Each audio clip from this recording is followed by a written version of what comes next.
Hello friends, welcome to my channel physics by Anuj. आज हम NCERT mind maps chapter 2 electrostatic potential and capacitance करेंगे।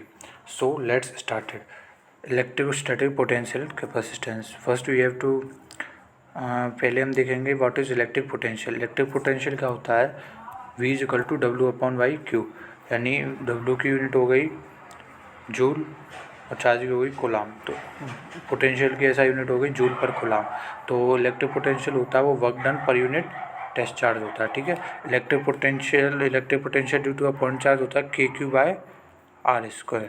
ठीक है, where the value of K is 1/4πε0 R होता है, KQ/R। ठीक है, KQ/R होता है। ठीक है, ऐसे ही work done due to a system of charges हो गया आपका सिग्मा लगा के KQ/R, R1 R2 R3, क्योंकि जो पोटेंशियल है वो R पे ही डिपेंड कर रहा है। और ये देख लेते हैं हम इलेक्ट्रिक पोटेंशियल ड्यू टू अ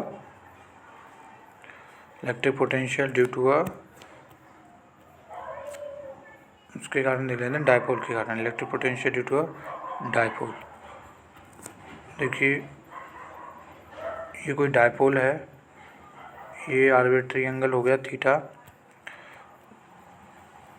सो देखिए ये कोई एंगल थीटा बनना है, जैसा कि डायपोल आप जानते हैं -Q से +Q की तरफ होता है, डायरेक्शन ये होती है।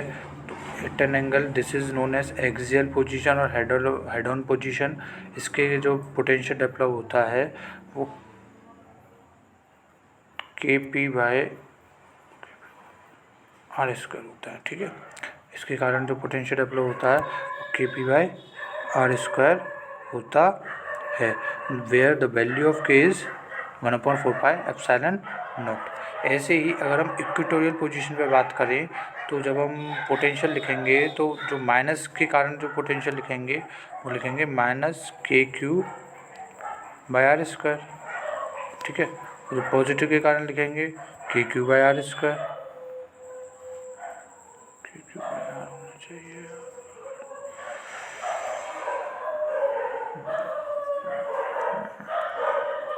ठीक है, KQ/R लिखेंगे, sorry potential due to a point charge KQ/R cancel होकर आपका 0 हो जाएगा। ठीक है, potential at any arbitrary angle क्या हो जाएगा? KP cos θ/R²। ठीक है, आर्बिट्री एंगल थीटा पे है, potential due to a dipole KP cos θ/R² हो जाएगा। यही हमें यहाँ पे दे रखा है, गिवन है। ठीक है, आगे क्या दे रखा है हमें, जैसे यहाँ पे ये सारा पूरा गिवन है KP cos θ/R²। ठीक है, पोटेंशियल एट इक्वेटोरियल पोजीशन क्या हो गया? 0 हो गया। ठीक है, एट एन एंगल थीटा।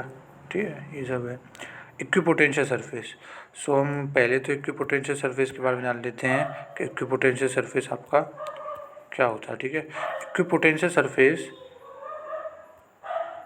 ठीक है, जैसे ये मान लीजिए ये कोई वो है, वह सरफेस होता है जिस पे कि हमारा पोटेंशियल सेम रहे। जैसे यहाँ कोई चार्ज रखा है +Q, तो इसके कारण इस पॉइंट पे, पूरे पॉइंट पे जो पोटेंशियल है वो सेम रहेगा। अगर इसको रेडियस R कह देते हैं जो कि KQ/R होगा, तो यहाँ पे पोटेंशियल सेम रहेगा, तो इसीलिए इसे इक्विपोटेंशियल सरफेस कह देंगे। जैसा कि हमने डायपोल पे भी देखा, जो डायपोल है यहाँ पे हमेशा पोटेंशियल 0 हो रहा है, तो इसको भी हम इक्विपोटेंशियल सरफेस कहेंगे, क्योंकि यहाँ पे पोटेंशियल सेम है। तो equipotential surface is that point in which potential becomes same at all places. ठीक है, नेक्स्ट पे देखते हैं हम,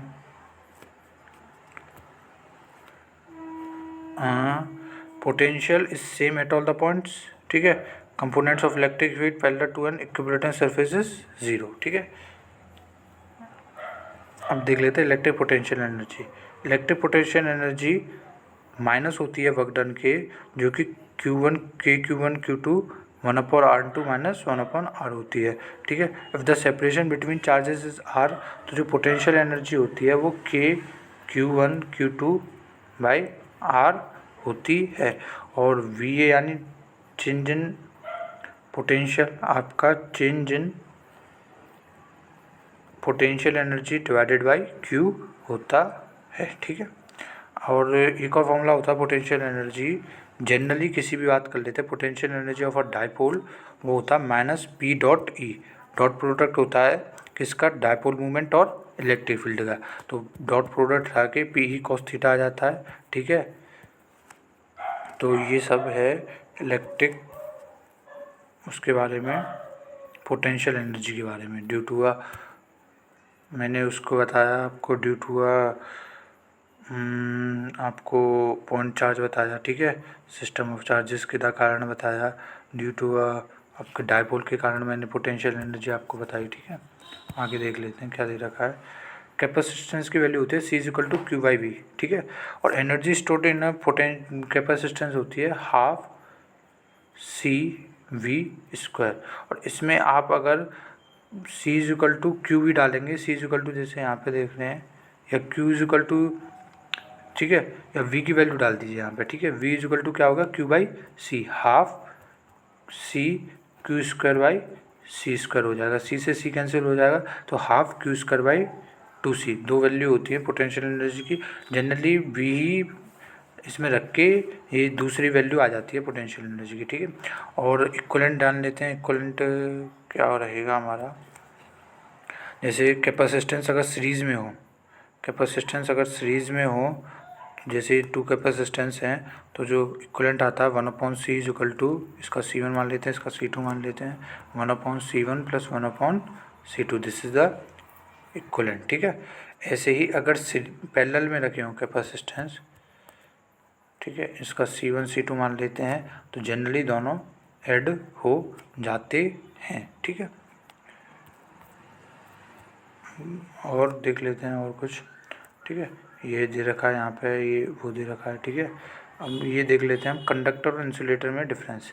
सो कंडक्टर होते हैं such a material which when placed in electric field the free electrons moves in a direction opposite to the field, यानी conductor के अंदर मूवमेंट ऑफ इलेक्ट्रॉन्स होता है, बट इंसुलेटर के अंदर, जो इंसुलेटर होता है आपका, वो इलेक्ट्रॉन्स उसके अंदर टाइटली बाउंड होते हैं और मूवमेंट ऑफ इलेक्ट्रॉन्स नहीं हो पाता है, जिससे की वजह से फ्लो ऑफ चार्जेस नहीं होता, फ्लो ऑफ चार्जेस नहीं होता, इसीलिए आपका करंट प्रोड्यूस नहीं हो पाता, और इसीलिए ना तो वहाँ पे इलेक्ट्रिक फील्ड आ पाता ना कुछ आ पाता, ठीक है, इंसुलेटर पे, ठीक है। ऐसे ही electric field inside a conductor become zero, inside a conductor electric field zero होता है। Electric field are perpendicular to the charge surface, surface के इलेक्ट्रिक फील्ड हमेशा परपेंडिकुलर ही होता है, ठीक है। 1 मिनट, ठीक है। आगे, in static state there will be no addition charge to a conductor, ठीक है। जो फोर्स की वैल्यू होती है F is equal to K Q1 Q2 by are square होती है। अगर मीडियम में रखा हो, अगर मीडियम में रखा हो, मीडियम में चार्ज रखे हों, तो F is equal to K Q1 Q2 by R square, जो एप्सिलॉन नॉट होता है ना, वन अप के की वैल्यू जो 1/4 पाई एप्सिलॉन नॉट होती है ना, वो जो एप्सिलॉन नॉट होता है वो परमिटिविटी ऑफ फ्री स्पेस होता है। अगर इसे हम के से यानी डाइलेक्ट्रिक से मल्टीप्लाई कर देते हैं, तो किसी भी डाइलेक्ट्रिक कांस्टेंट के is equal to dielectric constant होता है, ठीक है। अगर डाइलेक्ट्रिक में रखी हो तो हम ऐसे इसकी फोर्स का पता कर सकते हैं, ठीक है। Capacitance is equal to Q भी मैंने बता दिया। Capacitance of a parallel plate capacitor ये होता है, ठीक है, सी इज इक्वल टू के A epsilon not by D, के डाइलेक्ट्रिक कांस्टेंट होता है, ठीक है। 1 मिनट, ठीक। और इसमें आपका जैसे capacitance when material slab insert between them, ठीक है, ये हो गया।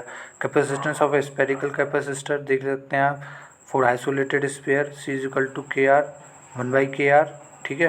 Capacitance of spherical capacitor C is equal to 1/KR1R2, ठीक है, R1 माइनस R2, ठीक है, पैरेलल कैपेसिटर। तो आज के लिए ही इतना ही। Thank you, please like subscribe my channel, okay.